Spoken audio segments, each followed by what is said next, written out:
Assalamualaikum warahmatullahi wabarakatuh.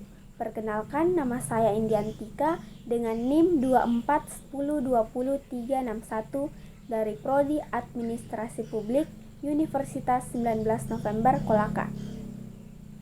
Halo semuanya, kali ini saya akan membahas tentang bagan perimbangan keuangan antara pemerintah pusat dan daerah.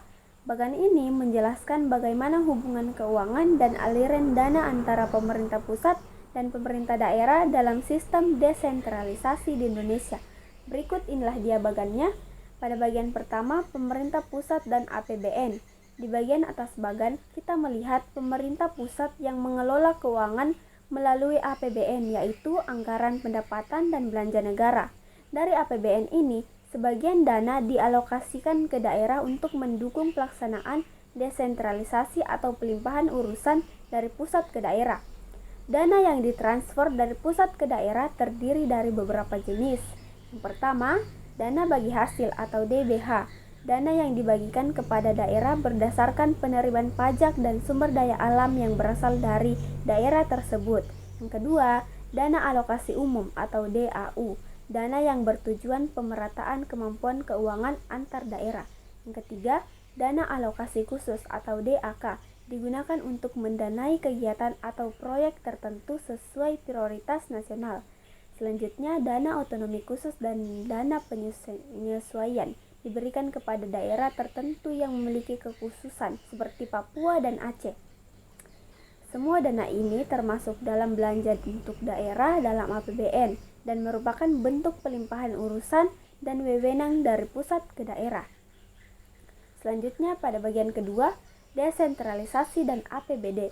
Selanjutnya, dana yang diterima daerah digunakan dalam sistem APBD atau Anggaran Pendapatan dan Belanja Daerah. APBD ini memiliki dua komponen utama. Yang pertama, pendapatan daerah dan belanja daerah. Pendapatan daerah terdiri dari yang pertama PAD, pendapatan asli daerah seperti pajak, retribusi, laba, dan BUMD. Yang kedua, dana perimbangan yang berasal dari transfer pusat serta lain-lain pendapatan yang sah.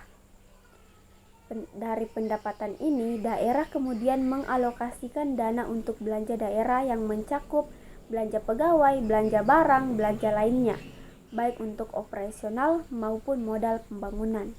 Selanjutnya, pada bagian ketiga, pembiayaan dan hubungan vertikal. Selain dana desentralisasi, pusat juga mendanai kegiatan tertentu melalui deskonsentrasi dan dana vertikal. Deskonsentrasi berarti pelaksanaan tugas pusat di daerah melalui instansi vertikal, sedangkan dana vertikal digunakan untuk proyek-proyek nasional yang dilakukan langsung oleh kementerian atau lembaga. Jika daerah mengalami defisit, maka dilakukan pembiayaan daerah, misalnya melalui pinjaman daerah, penerbitan obligasi, atau penggunaan silpa atau sisa lebih perhitungan anggaran tahun sebelumnya. Sebaliknya, jika terjadi surplus, dana tersebut bisa menjadi cadangan pembiayaan di tahun berikutnya. Jadi kesimpulannya, secara keseluruhan, bagan ini menunjukkan bahwa hubungan keuangan pusat dan daerah bertujuan untuk mewujudkan pemerataan, pembangunan, dan meningkatkan pelayanan publik.